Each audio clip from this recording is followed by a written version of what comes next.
real boxing fans running into old people. Like, I did I've seen fights for days and sit there like, I remember when I was at this fight. And real boxing fans, like you said, there's a different kind of enthusiasm when everybody shows up to the middle of nowhere or to an obscure location because they're there to see a fight, as opposed to here's your complimentary tickets with your room at the MGM Grand while you're on vacation in Vegas. It's a huge difference between that. Yeah. If you want to call in, 914-338-0565. Gabe, I understand we have a couple calls on the line. We do. In the 917, you are live on the next round. 917. Yeah, this is Francisco Guzman from Boxeo Mundial. What's up, guys? Francisco, glad you could join us. What's going on? What's going on? Did you read that article that Floyd Mayweather versus Jim Carrey, A Cautionary Tale, before I sent it to you? Because I know we... no, actually, Brian actually emailed it to me privately before it was printed. Yeah, and I read it. It was perfect to what's going on today with the whole Floyd Mayweather being the GOAT.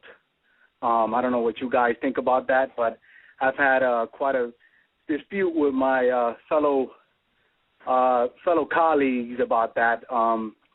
Because I keep hearing that. I keep hearing that from a lot of guys because his performance against Canelo, they feel that he's the GOAT, he's the greatest of all time because of that and because he's performing at 36 and has never been beaten, which I think that a lot of these guys don't know history. I'm pretty sure you guys are the students of the game. I pretty sure am. And when I dig deeper into Floyd's career and compare it to the greats, he stacks lower and lower and on the list of greatest fighters of all time. What do you guys think about that? Francisco, let me just say that I think it's very difficult to compare an era, or specifically this career, where Floyd fights once or twice a year at most. In fact, this is the first time in 5 years he's fought twice in a calendar year, and he basically gets to hand-choose his guys. I mean, I think what I hate about pound-for-pound lists is that they have put an overimportance on being undefeated. And because Floyd is undefeated, everyone wants to say, well, he's never been defeated. Well, first of all, I remember a night against Jose Luis Castillo that I thought he clearly lost that fight in 2002. I would say this. Do I think he makes a very strong argument for being the best fighter of his era or best boxer? Yes. But if you compare the careers and the overall scope of guys like Henry Armstrong, Ray Robinson, Ali, Roberto Duran, and even Ray Leonard, that's where I think people are really, really out of whack in terms of what has actually been accomplished.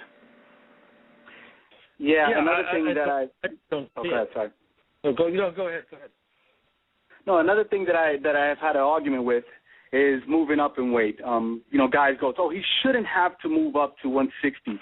He shouldn't have to fight at 154 or whatever. He's really a 140-pounder, 147-pounder.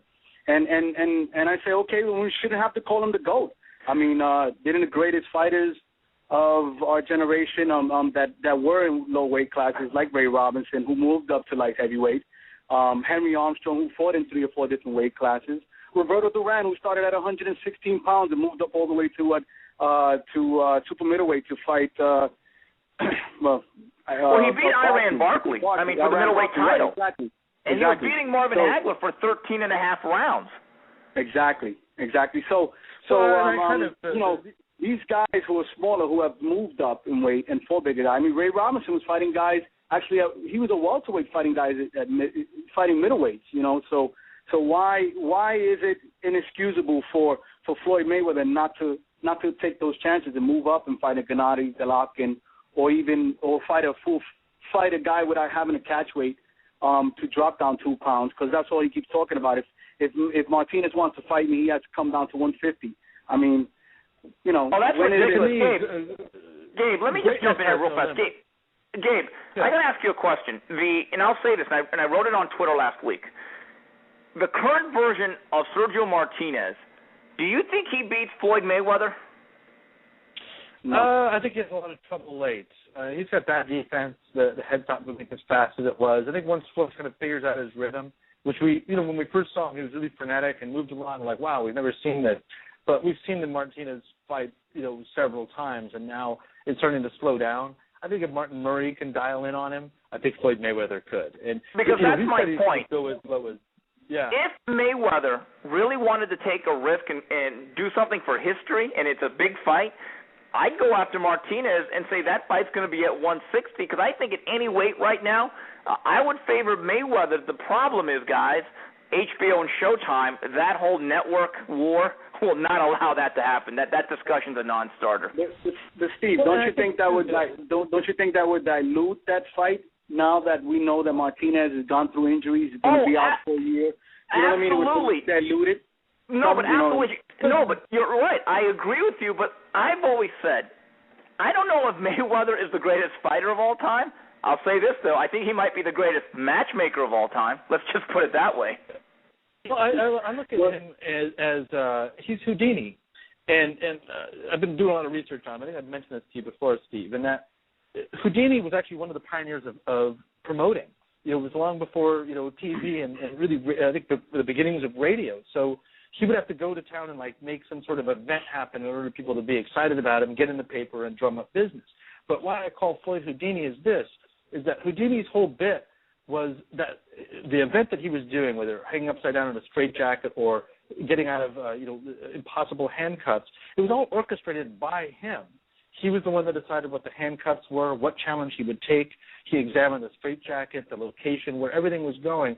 He orchestrated and then convinced the public that this was actually a death-defying event, even though he was completely in control of the event. And that's what Floyd does. I've beaten everybody they've put in front of me, when in fact, since he left Top Rank, he's been picking all his opponents. To me, that's greatness has no limitations. It is like a test pilot pushing the envelope to see just when the wheels will come off. Floyd is a gambler at heart, and gamblers aren't risk takers. They hedge their bets so that they absolutely know that they're going to make some money in the end. That's Floyd.